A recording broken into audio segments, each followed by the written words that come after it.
નમસ્કાર, આપ જોઈ રહ્યા છો ઇન્ડિયા ન્યૂઝ ગુજરાત અને હું છું આપની સાથે કોમલ અગ્રવાલ। શરૂઆત કરીએ સમાચારોથી તો વડાપ્રધાન નરેન્દ્ર મોદીના નેતૃત્વમાં રિફોર્મ એક્સપ્રેસ પર સાવાર તરીકે તાજેતરમાં જ કેન્દ્ર સરકારે 3 કર્તવ્ય આધારિત બજેટ રજૂ કર્યું છે। રાજ્યમાં વડાપ્રધાનના સંકલ્પોને સાકાર કરવા ગુજરાત અવિરત વિકાસની દિશામાં અગ્રેસર રહ્યું છે।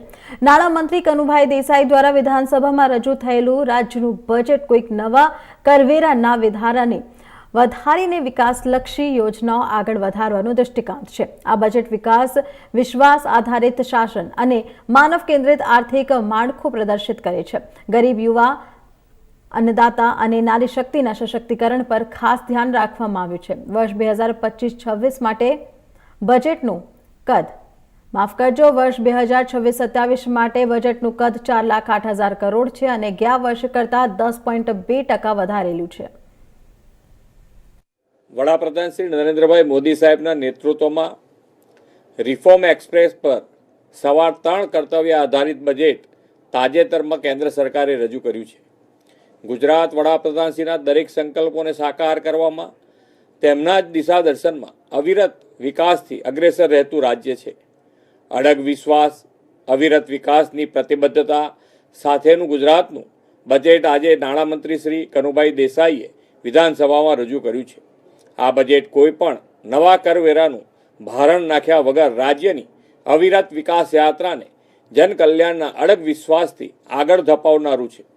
આજે રજૂ થયેલું બજેટ વિશ્વાસ આધારિત શાસન અને માનવ કેન્દ્રિત આર્થિક માળખાનું વિઝન પાર પાડનારું છે એમ હું સ્પષ્ટ માનું છું। સમાજના દરેક વર્ગો, ખાસ કરીને જ્ઞાન એટલે કે ગરીબ, યુવા, અન્નદાતા અને નારી શક્તિના એમ્પાવરમેન્ટ પર આ બજેટમાં વિશેષ ધ્યાન કેન્દ્રિત કરવામાં આવ્યું છે। 2026-27ના બજેટનું કદ 4,08,000 કરોડનું છે, એટલે કે ગયા વર્ષ કરતાં 10.2%ના વધારાનું આ બજેટ સાઇઝ થઈ છે। બજેટના કુલ ખર્ચના 65% વિકાસલક્ષી ખર્ચ માટે ફાળવ્યા છે। એટલું જ નહીં, સામાજિક સુરક્ષા, માનવ સંસાધન વિકાસ, માળખાકીય સુવિધાઓ તથા આર્થિક વિકાસ અને ગ્રીન ગ્રોથ એમ 5 સ્તંભ પર આધારિત આ બજેટ છે। Education, sports, art and culture માટે 20% એટલે કે 64,000 કરોડથી વધુ રૂપિયા ફાળવ્યા છે। શિક્ષિત, સજ્જ, ઉત્કૃષ્ટ અને ભવિષ્ય માટે તૈયાર યુવા શક્તિના નિર્માણ માટે બજેટમાં નમો ગુજરાત કૌશલ્ય અને રોજગાર મિશન માટે 226 કરોડ રૂપિયાનું પ્રાવધાન કર્યું છે। આરોગ્ય, સુખાકારી, સામાજિક સેવાઓ માટે 19% તેમજ કૃષિ, સિંચાઈ, પાણી માટે, શહેરી વિકાસ માટે 11%ની ફાળવણી થઈ છે। તે સૌના સાથ, સૌના વિકાસની વડાપ્રધાનશ્રીની નેમ સાકાર કરશે। આ વર્ષે કેપિટલ એક્સપેન્ડિચર માટે 39% રકમ ફાળવવામાં આવી છે।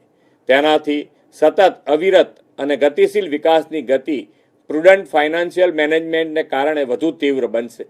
વડાપ્રધાન શ્રી મોદી સાહેબે ગ્રીન ગ્રોથ માટે કરેલા આહવાનને ઝીલી લઈને આ વર્ષના બજેટમાં 15,000 કરોડથી વધુની રકમ ગ્રીન બજેટના ભાગરૂપે ફાળવી છે।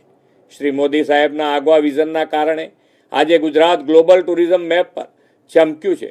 પ્રવાસન ક્ષેત્રને વધુ નવી ઊંચાઈ મળે તે માટે વર્ષ 2026ને ગુજરાત પ્રવાસન વર્ષ તરીકે જાહેર કરીને 6500 કરોડ રૂપિયાની બજેટ જોગવાઈ કરી છે। ભગવાન બિરસા મુંડાની 150મી જન્મજયંતિની ઉજવણીના વર્ષમાં આદિવાસી વિસ્તારોને વિકાસની મુખ્ય ધારામાં લાવવા 35,000 કરોડથી વધુ રૂપિયા ફાળવ્યા છે। 4 આદિવાસી જિલ્લાઓના 18 તાલુકાના 51,480 હેક્ટર વિસ્તારમાં ઉદ્વહન સિંચાઈ યોજનાનું આયોજન પણ કરવામાં આવ્યું છે।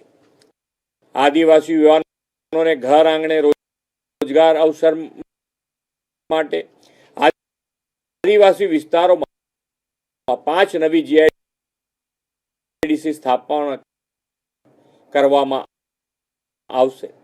આદરણીય વડાપ્રધાન શ્રી નરેન્દ્રભાઈ મોદી અને કેન્દ્રીય ગૃહ તથા પ્રથમ સહકારિતા મંત્રી શ્રી અમિતભાઈ શાહના પ્રયાસોના પરિણામે અમદાવાદને કોમનવેલ્થ ગેમની યજમાનીનો અવસર મળ્યો છે। આ માટે સ્પોર્ટ્સ ઇન્ફ્રાસ્ટ્રક્ચર અને આધુનિક પરિવહન સેવાઓ સાથે ઓલિમ્પિક રેડી અમદાવાદ માટે 1200 કરોડથી વધુ રૂપિયાની ફાળવણી આ બજેટમાં કરી છે। રાજ્યમાં ફ્યુચર રેડી ઇન્ફ્રાસ્ટ્રક્ચરના નિર્માણ માટે ગુજરાત હાઈ સ્પીડ કોરિડોરમાં રૂપિયા 800 કરોડના રોકાણ દ્વારા નેક્સ્ટ જનરેશન કનેક્ટિવિટીનું નિર્માણ થશે. ક્લાઇમેટ રેઝિલન્ટ અને ન્યૂ ટેકનોલોજીનો માર્ગ માટે 600 કરોડ રૂપિયાની ફાળવણી કરવામાં આવી છે. હવેનો સમય એઆઈ અને ડીપ ટેકનો યુગ છે. ગુજરાતને એઆઈ અને ડિજિટલ ગવર્નન્સના ઇનિશિયેટિવના અગ્રેસર રાખવા 850 કરોડથી વધુની રકમ ફાળવી છે અને ડેટા ફ્યુઝન સેન્ટર તથા સેન્ટર ઓફ એક્સેલન્સની જાહેરાત કરી છે. રાજ્ય સરકારે 6 રિજિયનલ ઇકોનોમી માસ્ટર પ્લાનથી સંતુલિત આર્થિક વિકાસની નેમ રાખી છે. તે માટે લગભગ 7,000 કરોડ રૂપિયા ફાળવ્યા છે અને વિકસિત ગુજરાત 2047નો માર્ગ વધુ ઉજ્જવળ બનાવ્યો છે. આપણે વડાપ્રધાનશ્રીની પ્રેરણા અને માર્ગદર્શનમાં સોમનાથ સ્વાભિમાન પર્વની ગૌરવમય ઉજવણી કરી રહ્યા છીએ. આ સ્વાભિમાન પર્વ સાથે પ્રત્યેક ગુજરાતી ગુજરાતના ગતિમાન વિકાસનું ગર્વ લઈ શકે તેવું સર્વસમાવેશી બજેટ આપવા માટે નાણામંત્રી શ્રી કનુભાઈ દેસાઈ અને તેમની સમગ્ર ટીમને અભિનંદન આપું છું.